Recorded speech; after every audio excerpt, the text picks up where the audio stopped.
Hello class, and welcome to UT El Paso's Homeland Security Seminar. This is a fully online course, and my name is Lou Barragan. I'm going to be your instructor facilitator for this course, for these next 7 weeks.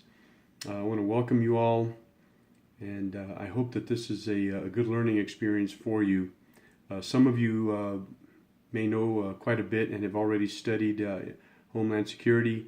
It's been my experience that some of you taking the course in the past have also already been practitioners or career employees of the Department of Homeland Security, such as CBP officers, Border Patrol, etc. So I want to welcome all of you. This course is as I mentioned, is a fully online course. There will be no face-to-face other than this introduction video that I'm providing now. So everything that we do will be interactive through postings on the UT El Paso Blackboard Learn website. We have a special page set up. It's pretty easy to maneuver, and hopefully you've already logged on and you're familiar with it. So if there's any doubts or problems, though, if you're new to this, then no worries. Please contact me as soon as possible via email, through any way that you can, and we'll try to resolve any issue that you might have in finding the modules, knowing where to post, etc. Let me tell you a little bit about the course. First thing I want to say is that there is a pretty comprehensive syllabus already posted on your Blackboard homepage. So please read it thoroughly, become pretty familiar with it, and it should explain everything that you need to know to take the course.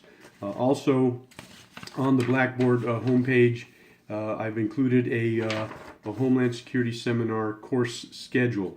This schedule is pretty comprehensive also. It's going to tell you which readings are required each week. It'll have chapters, it'll have articles. About week 3, there'll be a midterm response paper, and of course a final paper which will be due in week 7, and we'll go over that here momentarily. Just let me say this about Homeland Security, and I don't mean to read to you, but I'm going to. The overview of the course is this. Homeland Security is a complex concept and policy area for lawmakers, public bureaucracy, or the government and the private sector. The variety of threats facing the U.S. homeland is diverse and requires policy and management responses that extend across levels in areas of government, and in many cases relies on collaboration and coordination with the private sector. Such things as international and domestic terrorism, cyber and critical infrastructure attacks, which you've seen and heard about a lot lately if you pay attention to the news, severe weather events, and pandemics all represent grave, ongoing, and sometimes overlapping threats to the well-being and safety of the people, communities, and infrastructure in the United States. Many different agencies and entities have responsibility for contributing to Homeland Security efforts and policy at different phases. That is to include detection, prevention, and response, and in different areas such as intelligence, border security, and urban security, to name a few. Make no mistake about this, so I like to point this out early on. This is not about concepts. This is not about theory. This is a practical, ongoing, operational entity. The Department of Homeland Security and the many fine people that work therein, many which I'm sure you've known about and come in contact with if you've ever gone through TSA or if you live on the border. This is an ongoing thing. This is not just something that we talk about in theoretical terms. So you're going to learn a lot more about that here as the weeks go forward. Let me tell you a little bit about myself briefly. My background: I have over 37 years of law enforcement experience, criminal justice, and Homeland Security experience. During my 26 years as a special agent with the FBI, I was fortunate to be assigned to 3 different U.S. cities and various temporary assignments throughout Latin America. I was a case agent on numerous complex, short-term and long-term criminal and national security investigations. These investigations targeted domestic and transnational criminal enterprises. I have also extensive experience in counterterrorism investigations and human intelligence collection and management. My work as a special agent has given me a unique perspective on the myriad of threats, both domestic and international, facing our homeland. I guess you could say I am a homeland security practitioner, not simply a theorist, as I mentioned before. In addition to my FBI experience, I was fortunate and honored to have served with the United States Border Patrol and the El Paso Police Department previous to joining the Federal Bureau of Investigation. I feel that the combination of work and experience with these Homeland Security partners over my professional career have provided me with a hands-on understanding of our Homeland Security strengths, vulnerabilities, and overall perspectives. I hope I can impart some knowledge and appreciation about this important and crucial area to future Homeland Security professionals, hopefully such as some of you taking this course will be or aspire to be or participate in. Let's talk very quickly here about how the course is going to proceed. As you probably know from taking courses before, we have various modules. Each week will have its own module. And here again, referring to the schedule, the first week we'll talk about sort of an overview, chapters 1 and 2, and there's an article there also that you'll have to summarize. You'll be required to summarize the readings, whether they be chapters or articles or both.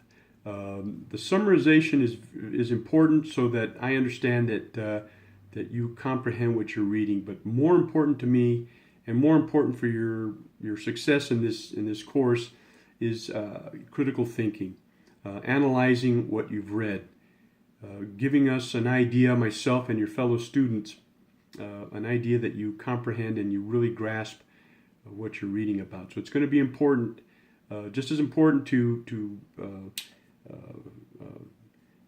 talk about and summarize what the material actually is, but more important is going to be to give us your thoughts about it, what you think about it. As I mentioned, do you see successes? Do you see failures? Do you see problems?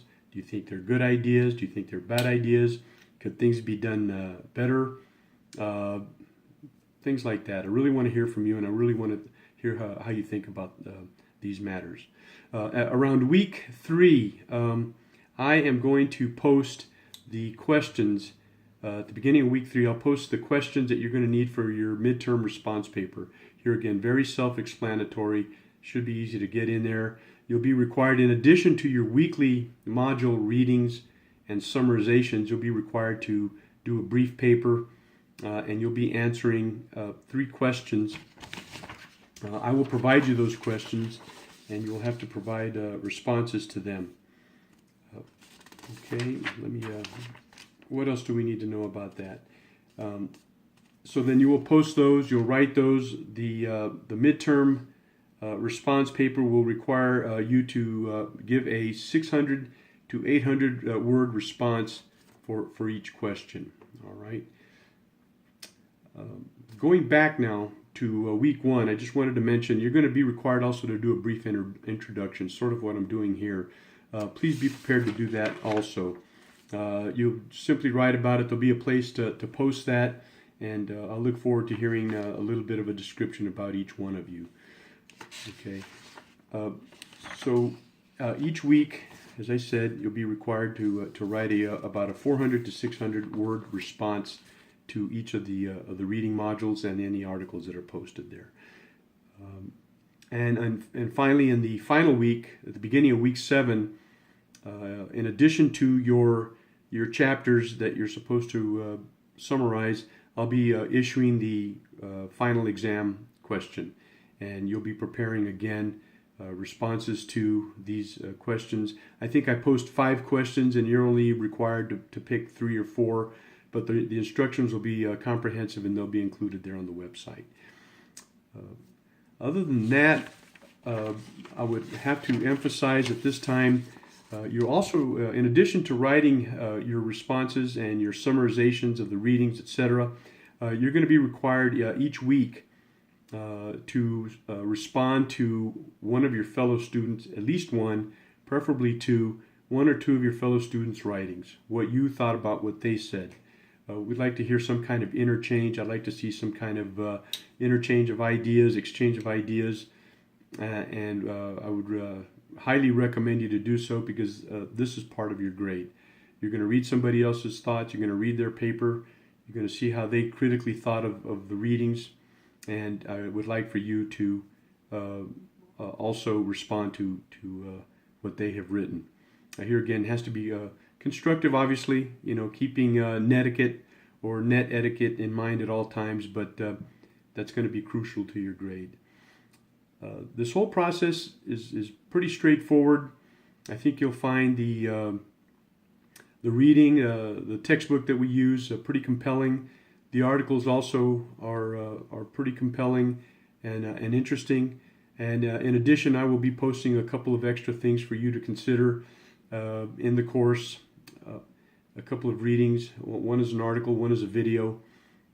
But hopefully this will help you to draw your own conclusions and here again critically think about the material at hand.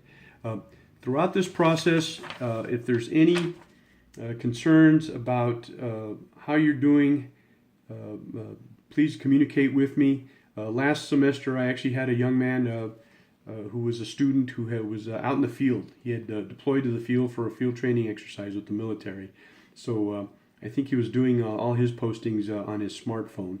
Whatever medium you need to use, that's fine. Whatever your circumstances are, I'm willing to work with you, just as long as I know you're doing your part to be successful in the course.